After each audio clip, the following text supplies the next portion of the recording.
नमस्कार साथियों, आशा करती हूँ कि आप सभी स्वस्थ और निरोग होंगे। इस संसार में सूर्य ऊर्जा का सबसे बड़ा स्रोत है। इसी कारण हमारे देश में सूर्य की उपासना की जाती है, क्योंकि प्राचीन समय में हमारे ऋषि मुनि सूर्य की उपासना किया करते थे।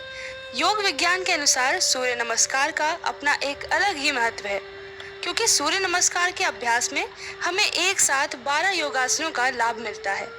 इसलिए इसे सर्वश्रेष्ठ योगासन भी कहा जाता है। यदि हम सूर्य नमस्कार के 12 चरणों का प्रतिदिन अभ्यास करते हैं, तो मानसिक और शारीरिक दोनों प्रकार से ही हम स्वस्थ व निरोग रहते हैं। सूर्य नमस्कार हमारी भारतीय योग परंपरा की एक अनमोल धरोहर है, परंतु इसे हमारे देश से ज्यादा विदेशों में अपनाया और किया जाता है। देश के जिम्मेदार नागरिक होने के नाते हमारा कर्तव्य है कि हम अपनी परंपरा को बढ़ाएं और अगली पीढ़ी को समर्पित करें। इसी कड़ी में आज हमने एक छोटा सा प्रयास करने की कोशिश की है। इसमें एक छोटी सी बच्ची के द्वारा सूर्य नमस्कार के 12 आसनों की स्थिति के बारे में बताया गया है। तो आइए देखते हैं इस छोटी सी बच्ची के द्वारा किए गए सूर्य नमस्कार के विभिन्न आसनों को। पहला आसन है प्रणाम आसन या प्रेयर पोज। इसे करने के लिए सबसे पहले सूरज की तरफ चेहरा करके दोनों पैरों को मिलाकर कमर सीधी रखें, चेहरे पर हल्की मुस्कान लाएं और हाथों को ऊपर उठाते हुए श्वास भरें और श्वास छोड़ते हुए प्रणाम की मुद्रा बना लें। इस आसन को करने से हमारे मस्तिष्क का विकास होता है और एकाग्रता बढ़ने के साथ साथ हम भावनात्मक और मानसिक स्तर पर परिपक्व बनते हैं। दूसरा आसन है हस्त उत्तान आसन या रेज्ड आर्म्स पोज। श्वास खींचते हुए हाथों और सिर को पीछे की ओर ले जाएं और कमर को भी हल्का सा पीछे की ओर झुकाएं।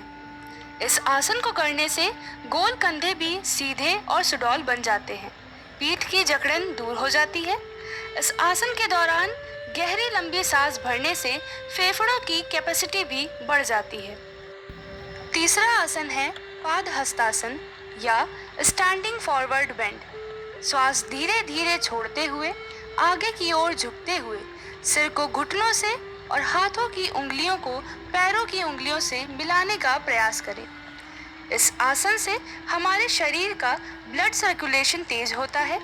सिर की मांसपेशियों को इससे बहुत सारे बेनिफिट्स मिलते हैं। थकान को दूर करने और कंसंट्रेशन बढ़ाने में लाभकारी है। शरीर में लचीलापन लाने में यह आसन बहुत ही उपयोगी है। चौथा आसन है अश्व संचालन आसन या इक्वेस्ट्रियन पोज। धीरे धीरे श्वास लें और दाहिने पैर पीछे की ओर ले जाएं। दूसरे पैर को घुटने से मोड़ें और हथेलियों को जमीन पर सीधा रखें। सिर आसमान की ओर रखें। इस आसन को करने से डिप्रेशन, टेंशन और मेंटल वीकनेस दूर हो जाती है। पांचवा आसन है पर्वतासन या माउंटेन पोज। श्वास छोड़ते हुए दोनों पैरों को पीछे ले जाकर जमीन पर सीधा रखें और कमर को ऊपर की ओर उठाएं। श्वास छोड़ते हुए कंधों को सीधा रखें और सिर को अंदर की ओर रखें। इस आसन से हमारे कंधे मजबूत बनते हैं और कमर, कंधे और गर्दन के दर्द में आराम मिलता है। कमर की चर्बी को दूर करने के लिए यह बहुत ही लाभकारी आसन है। छठा आसन है अष्टांग नमस्कार या 8 लिम्ड पोज। अब श्वास लेते हुए अपनी हथेलियों, सीने, घुटनों और पैरों को जमीन से मिलाएं। कमर जमीन से उठी रहती है। इस अवस्था में श्वास रोककर रुकते हैं। इस आसन के अभ्यास से मेंटल टेंशन से मुक्ति मिलती है और मोटापा घटाने में बेहद ही लाभकारी आसन है। सातवां आसन है भुजंगासन या कोबरा पोज। अब हथेलियों को जमीन पर रखकर कमर से सिर और धड़ के हिस्से को पीछे की ओर से जितना झुका सके झुकाएं और दृष्टि आसमान की ओर रखें। इस आसन को करने से रीढ़ की हड्डी मजबूत बनती है, छाती, फेफड़ों, कंधों और पेट में खिंचाव आता है, जिससे पेट के अंग उत्तेजित होते हैं। सियाटिका में आराम मिलता है। सातवें आसन के बाद पर्वतासन से सभी आसन रिपीट होते हैं। इस तरह से 8वां आसन है पर्वतासन या माउंटेन पोज। अपने पैरों को जमीन पर सीधा रखें और कमर को ऊपर की ओर उठाएं और श्वास छोड़ते हुए कंधों को सीधा रखें और सिर अंदर की ओर रखें। 9वां आसन है अश्व संचालन आसन या इक्वेस्ट्रियन पोज। पहले अश्व संचालन आसन और इस अश्व संचालन आसन की स्थिति एक जैसी ही है, लेकिन जहां पहले अश्व संचालन आसन में हमारा दाहिना पैर पीछे की ओर था, वहीं इसमें आगे की ओर आएगा और बायां पैर पीछे की ओर रहेगा। इस तरह से श्वास धीरे धीरे लेते हुए इस आसन को कंप्लीट करते हैं। 10वां आसन है पाद हस्तासन या स्टैंडिंग फॉरवर्ड बेंड। धीरे धीरे श्वास छोड़ें और आगे की ओर झुकते हुए हाथों से पैरों की उंगलियों को छुएं। इस समय अपने सिर को घुटने से लगाने का प्रयास करते हैं। 11वां आसन है हस्त उत्तान आसन या रेज्ड आर्म्स पोज। श्वास खींचते हुए हाथों और सिर को पीछे की ओर ले जाएं और कमर को भी हल्का सा पीछे की ओर झुकाएं। 12वां आसन है प्रणाम आसन या प्रेयर पोज।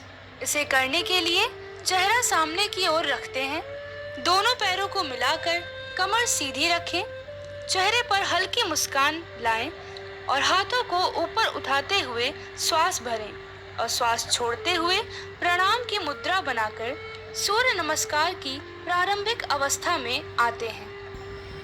इन 12 आसनों से सूर्य नमस्कार की एक आवृत्ति पूरी हुई। इस तरह से डेली 12 आवृत्तियां करने का प्रयास करें। ध्यान रखें, किसी भी तरह की जल्दबाजी नहीं करनी है। सूर्य नमस्कार को सुबह ताज़ी हवा में ही करें। हाई बीपी, कमर और घुटने में दर्द के साथ साथ स्पाइनल इंजरी होने पर सूर्य नमस्कार अपने योग प्रशिक्षक के परामर्श के बाद ही करें। आज के लिए इतना ही। वीडियो में दी गई जानकारी आपको कैसी लगी, कमेंट करके ज़रूर बताएं। कृपया इस वीडियो को लाइक और शेयर करना ना भूलें, जिससे छोटी सी बच्ची का प्रोत्साहन बढ़े। आप लोग भी योग करके निरोग बनेंगे, इसी आशा के साथ विदा लेती हूँ। जय हिंद।